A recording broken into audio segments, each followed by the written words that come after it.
Well, and it's an exciting week for you, man. You get your album coming out. I know. Yeah. Well, I'm kind of mad at you because it's all like you sit there and you look through the track list on iTunes and you just want to hear every track and you can't hear any track and you keep everything so close to the chest. I want to know all about it. It's I've kept it close to my chest for 3 years. Is that long? Holy cow! Yeah, I didn't know I'm that. not talking about all the songs. Sure. Just like, yeah. You know, Neon Future 2 came out in 2015. Oh, So it's been a long time. I mean, I dropped Colony last year, and then I've been just producing collabs after collabs after collabs, and then like slicing off records like Just Hold On with Louis Tomlinson, Yeah, my yeah. song with Lauren Hargy, you know, songs like that are on the album. But then like all these other ones I've been holding back, like this Mike Posner record. Dude, Mike is what a good soul, man. I've known Mike for a long time. His song is incredible. Really? He's The so song is talented. So incredible. talk a little bit about that, because he like had such a weird journey in like the went some industry, soul searching, I feel yeah. like. He's an emotional guy. Yeah. You know, he follows his emotions, and I think with this particular song, it's a bit of a darker Mike Posner.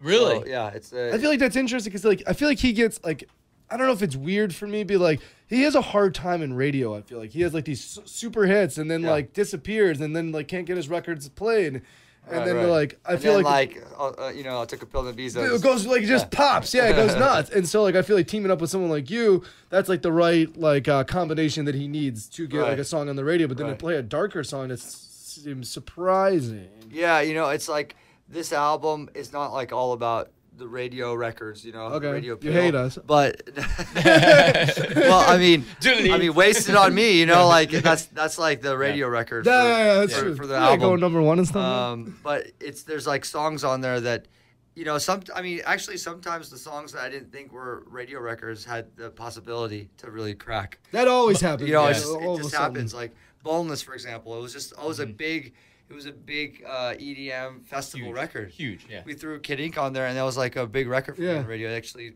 like did some numbers. And now there's 10 billion remixes with everybody. Yeah, on it. exactly. Yeah, bonus, So it's just you just never know. You never know what's like. Okay, this is like for the festivals. Actually, it's doing so well, and now radio is like, all right, you know, we could use this if there's a vocal. So then we get a good vocal, and then boom. What's the goal in making music then for you? Is it festivals? Is it just to make it? Is it for radio hits? Is it for awards? What's the goal? It's across the board now. You know, like in the beginning, it was more for my shows. You know, it was more from like, you know, building. Because at the end of the day, that's the core for me. Like I get to see the reaction from these big club records that really exist only in the live setting. Because they're completely different. Like what's mainstream and what's a club record is completely different. Yeah, because you're thinking about the drop and how the drop will affect the dance floor, how it'll make people jump, or you know, it's like the cause and effect is all real. It's like, you know, but with the radio record, you're looking more at like, it's like a statistic game. It's like you just see the stats of things growing up, numbers going up, and it's different. You don't get to see the reaction. Is that why you team up with someone like BTS though for like the radio record, because they're just so viral and so? Or why? It's them? Well, I team up with them. I mean, like first you remix their record. Exactly. Mic drop. At the end of the day, it's not like okay, I'm gonna team up with them to make a radio record. It's like, let's just make a really great song, and if it's like geared towards radio, if it has an avenue towards radio, then we make a radio cut and then we push it out in that trajectory. But with BTS, it's like, I mean, who knew where it would go a year ago? Like, we knew that like there was something there. Yeah. Like our team, my team, their team, we knew like, okay, we're gonna do this mic drop remix, and we're really gonna, you know, they're singing half in English. We're gonna get designer on there, have an American producer remixing it, make a video, do a whole spiel. Let's go global with this song. And we didn't all expect how well it would do and how well it would chart in America. And then we kind of used that as like the next launch pad. Yeah, to like, okay, I'm going to do another record for their album where they sing entirely in Korean, and it's a ballad. And it wasn't a radio record. It was, you know, The Truth Untold. And then this one was like, okay, we have This is a gonna be the one, smash. yeah. When you talk We about have the a smash. creation of that though too, I mean, you talk about the writing and when you write with different people and go different collabs, because I think everybody kind of writes differently. Mike Yeah. has his notebook he never leaves, Yeah. without. It's from the heart. When you write with BTS, this is like their first track in English. Yeah. What did you write the track? Did they write it? How did the actual lyrics of the track come? The lyrics of the track was songwriters that I work with. Okay. And I work with So it tons came of from you, songwriters. and then they put their Yeah. thing on it. I had this. I had the song, and I was like, this would be great. This would be amazing if they can do their spice, do their thing to it, and they loved it. And I was so excited because it was all in English. Yeah. You talked about like, and it's a little bit different than the BTS stuff, but I just was so interested. You talked about when you were creating this club record, I could just see like this like vision. You could like see the music, like you were looking to create the drop and how it affects people. I think it was Bazzi, but I don't remember who we were talking to about the creation of music and music in a traditional standpoint to like EDM and making music electronically. What's that art form like? And is it different? Is it the same level to making it with instruments? Like what to like the same kind of art? Are you using live instruments though too? I am. Okay. On this album, I actually don't really touch instruments on previous albums. I let like musicians, proper musicians, I bring them in, Right. guitarists, pianists into the studio. But I played bass and guitar on a couple of the songs, and there's some rock collabs too. Yeah, I want to talk about those too. But. Yeah, like So what's the 182. process though, like making the music? What is that art like though when you translate it to it? It's Is it different? It's different. Every song is different. Like the Blink-182 collab started in John Feldman's studio with Mark and Travis, and we were working on that stuff. And at the same time, we started working on another record, the Jimmy Eat World record. Yeah. And we had Callum Hood singing the song. So Callum was singing the lyrics, playing the bass, and Travis was on drums. And You're a rock me and guy. Mark and John were like, cool. mishmashing, doing a writer's room. And they wrote the lyrics. I added a couple of cents here and there, but and then I took that session, I brought it in, and I took both sessions and brought it back to my studio, and I chopped it up, did my thing to it, turned it into like a proper electronic rock collaboration. But you really have both worlds on those songs. Do you feel like that's a little more testament of like who you feel like you are? Because you're like a rock guy. You got these punk vibes. Your shows changed EDM music. They're punk shows. Let's be honest. The way you perform them, that's crazy. Yeah. So my punk, my 20-year-old self. Yeah. I went through my NoFX phase, all of it. Yeah. Exactly. No, trust me. Like my punk 20-year-old self would be like, like floored. Like, dude, yeah. You know what I mean? Because for one, working with Linkin Park was actually like one of the biggest dreams. Yeah. Being in the studio with Chester and Mike and working on a couple songs. So that was awesome. Working with Fall Out Boy was great. Having Patrick and Pete in the studio. And Patrick's one of the most talented people in music. Like I really, he's so underestimated. You bring him up. We're both from Chicago. I've seen them kind of grow up from the bottom. Yeah, and they are like so talented, true hardcore. Like they were straight hardcore kids. Like the same scene I grew up in. So we saw them in basements, bonded. in people's basements, and they were breaking the ceiling and stuff. What's the like you are so good at these collaborations and creatively blending with someone? What's the secret? You feel like you get a lot of creative minds. People who are hardcore. And you said the word hardcore, and I just started thinking about all the collaborations. That could be an intense environment. So what's the secret to blending with people? Is it empathy, compassion? I think it's like dropping your ego. That's like big part of it, and morale.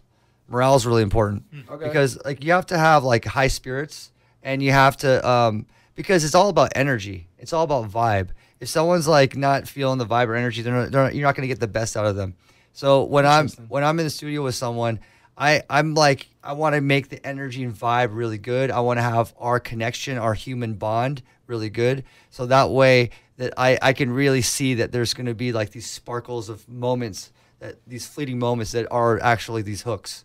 I could see and then you have that, and then you have the magic sauce. Really, that's like the secret magic sauce to allow for someone to try out these different hook ideas. I was just thinking about like even us like on a personal level, we like collaborate after the show in here. It's not really a creative space. Like you're talking about just environment. Like where do you sit in the studio and club? Or do you get outside? Go to the woods. This isn't. I feel like what you're saying is don't do that. Don't sit there and brainstorm ideas after a radio show and you're tired. and try Well, to see, do for that me, next it's like space, yeah. I don't. It just, for me, being tired is like I don't even care about that because Okay. I need to be in places like by timing. I need to just be there if the timing sets. Like when I'm in Atlanta, I'm booking 2 studios. Yeah. So if I'm doing a show, I'm like booking a studio because I know so many artists out there, and that's how I was able to finish Colony. I was just work with artists like Migos and Lil Yachty and whoever else that was on the album. Actually, more than half the artists on Colony, my last album, was all from Atlanta. Oh, really? Yeah, so it's That's like crazy. you just have to be available. Like, we could come in the studio at 3 a.m. Done. I'm there. I'll be there at 2, and just making sure it'll you happen. bring You know, positive energy. How yeah, do you yeah, take and out also the like outside world? and the music, the beats, like it's different. Like the hip hop game, different way of making a song. What if you're You know, stressed out, man? What if you got like life going on? Like it's crazy. How do you block it out? I mean, I'm just excited to work with these artists too. You know, it's not like, you know, I find it easy to. yeah, It's yeah, easy to take out stress. it's and all like, that stuff? I mean, yeah, of course it's hard if you're having a hard day and you're in the studio like nonstop and but sometimes when someone walks in the room, if they like can lighten up the room Yeah. and there's that energy. That's I kind that of vibe you follow were that. talking about. Right, exactly. Yeah. Why are we so broken? Tell me about that. I just read the name and I know that you have been through some stuff and you're in the industry. You've had some friends that have been through stuff. Like, what So is that why are song we so about? broken? That song is written by Mark Hoppus Okay. and Matt Skiba. So I'm not sure who wrote what lyrics. I didn't write any of that song. Okay. I was involved in the Jimmy Eat World collaboration. Right. But that was like a big writer's room of stuff. But yeah, they came through with the song, and I added my electronic bits on it. But I mean, at the end of the day, we all know, like, if you're a Blink 182 fans, you know the lyrics are going to be quirky, they're going to be Right. clever, sharp, and they're going to always have this ironic twist or ironic lyrical ideas. You know, it's Yeah. that's just how they are. So like, long does it why are take we you- so broken? Is kind of like it's just like a jab. It's just like a Blink 182 kind of jab. You know. How long does it take you to put your electronic like touches on it? Like you said, how long does that take?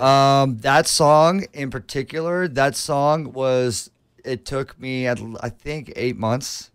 8 months? 8 months. Yeah. I mean, I Oh my worked. god, I thought you were gonna say like 8 hours. 8 No, months? Like No Beef was like 4 hours. Okay. No Okay. beef with Afrojack. We finished that song musically in like 4 hours, but like that's the fastest, biggest song I've Really? ever made. What do you do But- for 8 months?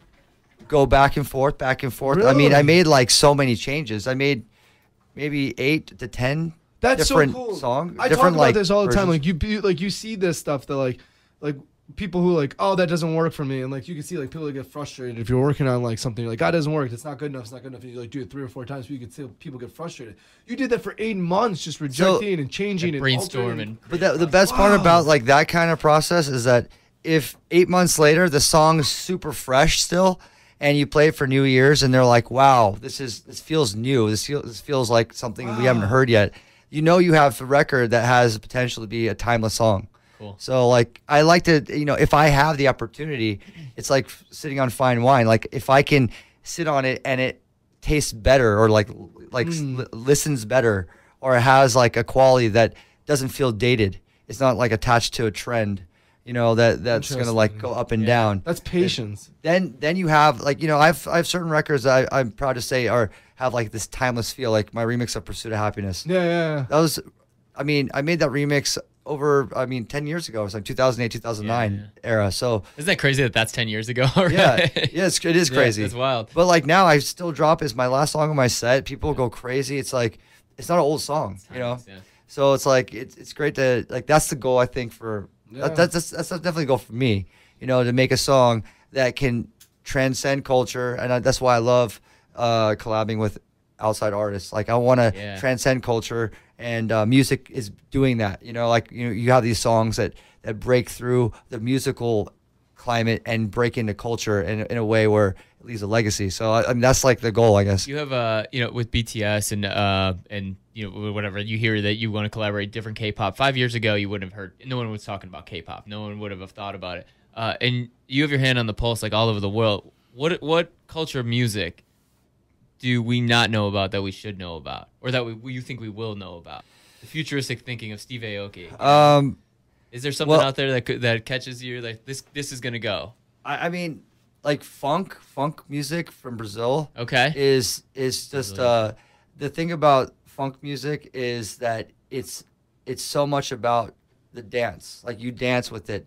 And if you've gone to Carnival, there's a thing called Carnival in Brazil where the entire city comes out of their houses, and it's like filled. The entire streets are filled. Millions of people, kids, grandparents, parents, teenagers. They're all dancing in the streets. It's like a crazy, wild music video. Love it. And you see culture there, and it's really driven by funk music. So.